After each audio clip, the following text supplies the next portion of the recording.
የዛሬዎቹም የኛው ባንዳዎች ፉከራቸው አልሳካ ሲላቸው ከነዚህ ኃይሎች ጋር ሆነው እንደሚወጉ ሊያስፈራሩ ይሞክራሉ።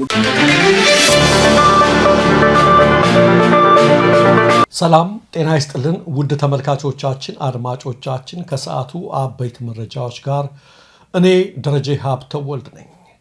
በአማራ ክልል በውጊያ ቀጠናዎች ሲንቀሳቀሱ የነበሩ የግብረሰናይ ድርጅት ሰራተኞችና ተሽከርካሪዎች በፋኖ ተይዘው የነበረ ቢሆንም ያለምንም ችግር ወደ መንገዳቸው እንዲቀጥሉ መደረጋቸውን ከስፍራው የደረሱ መረጃዎች አመልክተዋል።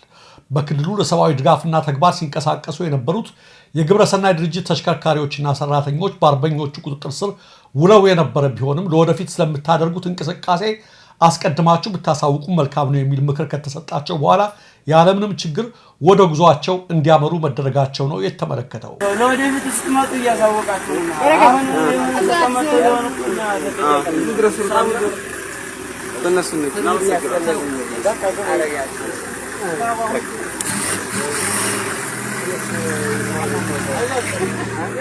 በተለያዩ ጊዜያት በተለያዩ ቦታዎች የግብረሰናይ ድርጅት ሰራተኞች በአንዳንድ ቡድን ታጣቂዎች እንደሚታገቱ ብዙውን ጊዜ መደራደሪያ እንደሚሆኑና አልፎ አልፎም እንደሚገደሉ መረጃዎች ሲሰሙ ቢቆዩም በአማራ ፋኖ ዘንድ የዚህ አይነት ድርጊት ተፈጽሞ አይታወቅም ነው የተባለው። አሁንም እጃቸው የገቡትን የግብረሰናይ ድርጅቶች ካጣሩና ከመረመሩ በኋላ አይዟችሁ ምንም አትሆኑም በማለት ይሸኝተዋቸዋል። ለኢትዮጵያ መንግስት ራስ ምታት እየሆነ ነው ወደ ተባለው መረጃ ስናልፍ በጀነራል አብዱል ፈታህ አልቡርሃን የሚመራው የሱዳን መከላከያ ኃይል ኤስኤኤፍ ለ6 ሰዓታት ያህል የቆየ ከባድ ውጊያ ካደረገ በኋላ ከኢትዮጵያ ድንበር ጥቂት ኪሎ ሜትሮች ርቀት ላይ የምትገኘውና ስልታዊዋን የኩርሙክ ከተማን ሙሉ በሙሉ በቁጥጥር ስር መዋሉ ተረጋገጠ። የፓርቲዎቹ ስም ባይጠቀስም ይህን ተከትሎ የኢትዮጵያ መንግስት ተቃዋሚ ኃይሎች ደስታቸውን እየገለጹ ይገኛሉ ተብለዋል። በኢትዮጵያ ብረት ያነሱ ኃይሎች በምዕራብ አቅጣጫ በቤኒሻንጉል ጉሙዝ መስመር ጥቃት ለመክፈት ተዘጋጅተዋል በተባለ ማግስት የሱዳን ጦር በኢትዮጵያ መንግስት በሚደገፈው የፈጥኖ ደራሽ ኃይል ላይ ከፍ ያለ ድል መቀዳጀቱ በጠቅላይ ሚኒስትር አብይ አህመድ መንግስት ላይ ከፍተኛ ድንጋጤ ሳይፈጥር እንዳልቀረ ይገመታል። አሁን ላይ የአልቡርሃን ጦር ሙሉ በሙሉ የተቆጣጠራት ኩርሙክ ከተማ ጥምር ጦሩ በቀጣይ ጥቃቱ ለመቆጣጠር ካቀዳትና የቤኒሻንጉል ጉሙዝ ክልል መዲና ከሆነችው ከአሶሳ ከተማ በ70 ኪሎ ሜትር ርቀት ላይ እንደምትገኝ የሱዳን ትሪቢዩን ዘገባ ያመለክታል። የከተማዋ በሱዳን ጦር እጅ መግባት ለኢትዮጵያ ታጣቂዎች ወታደራዊ ግስጋሴ እጅግ ሰፊ ስትራቴጂካዊ እድልና እገዛን ይፈጥርላቸዋል የሚሉ አስተያየቶችም አብረው እየተደመጡ ናቸው። ይህን ተከትሎ ነው ጀነራል መሐመድ ተሰማ ሊያስፈራሩን እየሞከሩ ነው ሲሉ የተደመጡት። አንድ ላይ የተጣመሩ ጽንፈኞች ከውጭ ኃይሎች ጋር አብረው በጋራ እንደሚወጉን ሊያስፈራሩን እየሞከሩ ነው ያሉት ጀነራሉ የጠላቶቻችን ዓላማ ኢትዮጵያን እንደ ሶማሊያ መንግስት አልባ ለማድረግ ነው ያሉ ሲሆን እኛ ግን የምንዋጋው ፍትሃዊ ጦርነት ነው ብለዋል። ከዚህ ቀደም የውጭ ኃይሎች በተደጋጋሚ ኢትዮጵያን ለመውረር ሙከራ አድርገው ነበር ያሉት ጀነራሉ የዛሬዎቹ የኛ ባንዳዎች ፉከራቸው አልሳካ ሲላቸው ከነዚህ የውጭ ኃይሎች ጋር ሆነው እንደሚወጉ ሊያስፈራሩን እየሞከሩ ነው ሲሉ ወንጅለዋል። የዛሬዎቹም የኛው ባንዳዎች ፉከራቸው አልሳካ ሲላቸው ከነዚህ ኃይሎች ጋር ሆነው እንደሚወጉ ሊያስፈራሩ ይሞክራሉ። ግን እኮ እነሱ የሚላላኩላቸው ኃይሎች በኢትዮጵያኖች የተሸነፉ ናቸው። ታይትም እኛ የምናካሄደው ጦርነት ፍትሃዊ ጦርነት ነው። የሀገር ሉዓላዊነት ለማስጠበቅ ነው። የህዝብን አንድነት ለማስቀጠል ነው። ኢትዮጵያን ለማስቀጠል ነው ፍትሃዊ ጦርነት።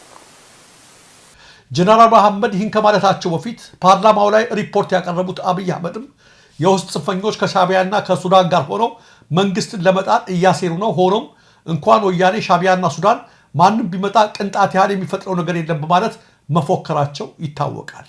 ጀነራል መሐመድ ተሰማ ሰራዊቱን ሰብስበው ይህን ንግግር በሚያደርጉበት ሰዓት በአማራ ክልል በበርካታ አካባቢዎች ውጊያዎች ከመቀጠላቸው ባሻገር ከተለያዩ ግንባሮች በገፍ የሚከዱ ወታደሮች አርበኞችን እየተቀላቀሉ ይገኛሉ። በትግራይ ክልል በሁለት ሊቃነ ጳጳሳት ላይ ተቃጥቷል በተባለው ግድያ ሙከራ ጉዳይ 3 ተጠርጣሪዎች መያዛቸውን የአክሱም ከተማ ፖሊስ አስታውቋል።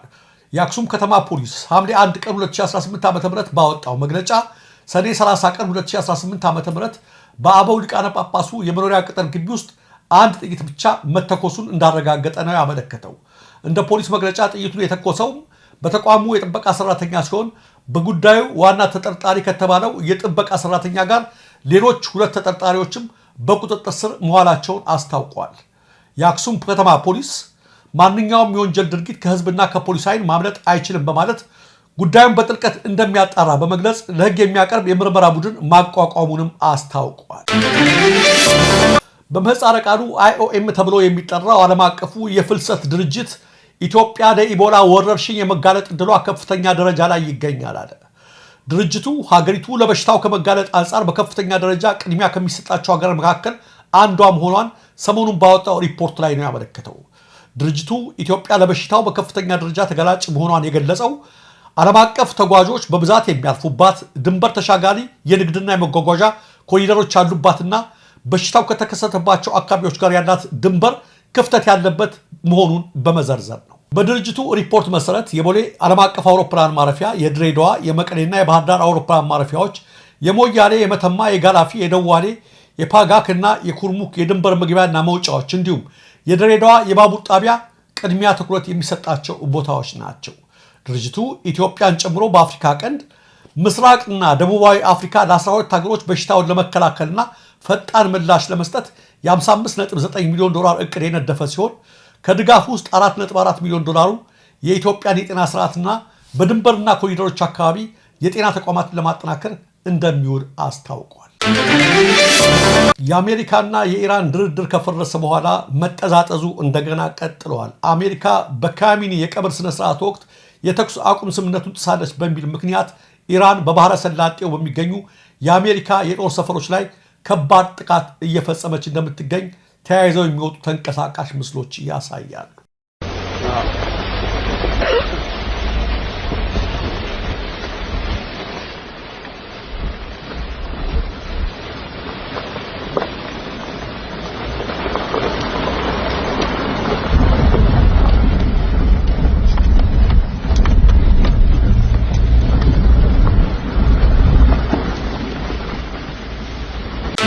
ዩክሬን ለራሻ ሲጓጉ የነበሩ ኢትዮጵያንን ስም ዝርዝር ይፋ አደረገች።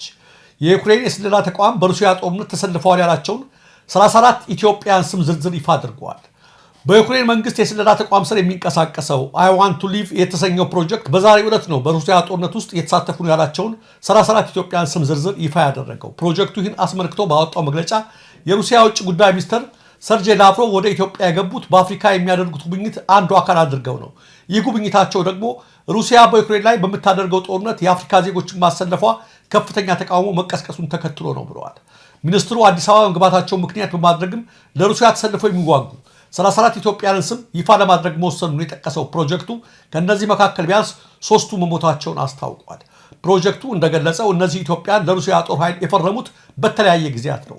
እንደ አውሮፓውያኑ አቡሻከር ዲሴምበር 24 ቀን 2024 ዓ.ም 8ቱ ኮንትራት መፈረማቸውን ጠቅሶ ሴፕቴምበር 1 ቀን 2025 ዓ.ም ደግሞ 10ሩ እንዲሁም ኦክቶበር 30 ቀን 2025 ደግሞ በተመሳሳይ 9 ሰዎች ኮንትራት መፈጸማቸውን አስረድተዋል። እነዚህ ኢትዮጵያን ኮንትራቱን የፈረሙት በቀጥታ ከሩሲያ ጦር ኃይል ጋር ሳይሆን በህገወጥ የሰዎች አዘዋዋሪዎች አማካኝነት እንደሆነም ድርጅቱ አመልክተዋል።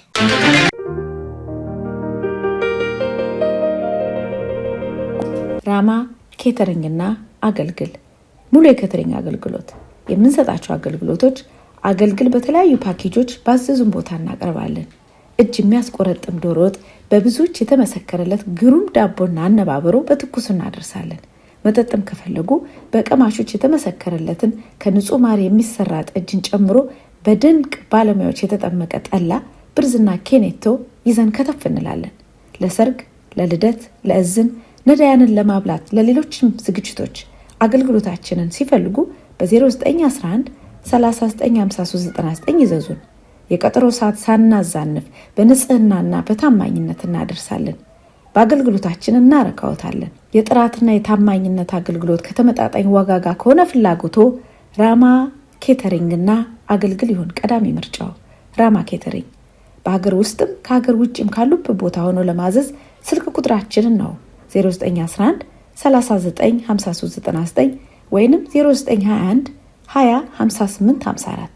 በአካል ለማዘዝ ከፈለጉ ደግሞ በቢሮአችን ቃሊቲ ናታን ህንፃ 4ኛ ፎቅ ላይ ያገኙናል። ራማ ኬተሪንግና አገልግል። ክቡራን ተመልካቾቻችን፣ አድማጮቻችን ስትከታተሉት የነበረው የሰዓቱ መረጃዎች እነዚህ ነበሩ። ለትክክለኛ ለወቅታዊ ለፈጣን መረጃዎች እንዲሁም ለቁም ነገር አዘል ዝግጅቶች ለፕሬዝን ይከታተሉ። ኢትዮጵያ ሀገራችን፣ ምስራቅ አፍሪካችን በሰላም በአንድነት በሞገስ በነጻነት በፍቅርና በክብር ለዘላለም ይኑሩ። ጤና ይስጥልኝ።